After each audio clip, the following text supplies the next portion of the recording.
नमस्कार. आता मी तुम्हाला रिव्ह्यू सांगणार आहे. लग्नानंतर होईलच प्रेम या मालिकेचा आजचा जो भाग आहे त्याच्यातला मी थोडक्यात रिव्ह्यू देते.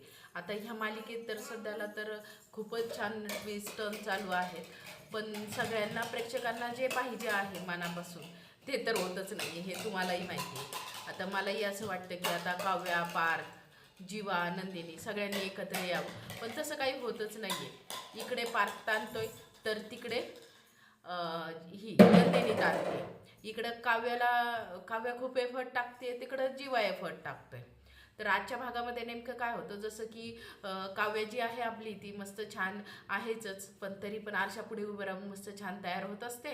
आणि तयार होत असतानाच ती असंच तिच्याच मनाशी बोलताना तिचा बोक्याही तिच्यासोबत असतो. म्हणत असती, बोक्या पार्थ तू आता रेडी हो, काव्याचं नेक्स्ट व्हर्जन तुला न्यायला येत आहे 2.0 असं म्हणते. आणि इकडे काय होतं की नंदिनी पार्थला फोन करते. नंदिनीला तर आता पुढे जायचंय, पण पार्थमुळे मला तरी असं वाटतं की पार्थमुळे आता नंदिनी पुढे जात नाहीये. नंदिनी पार्थला फोन करते. नंदिनी पार्थला सांगते की आता तुला पुढे जाण्यासाठी काहीच हरकत नाहीये. पण पार्थ नंदिनीला उत्तर देतो की नाही, मला आता ते जमणार नाही, माझे आणि तुझे विचार जुळू शकणार नाही. पण पार्थच्याही मनात खूपच बटरफ्लाय आहेत, हे नक्की आहे तेवढं.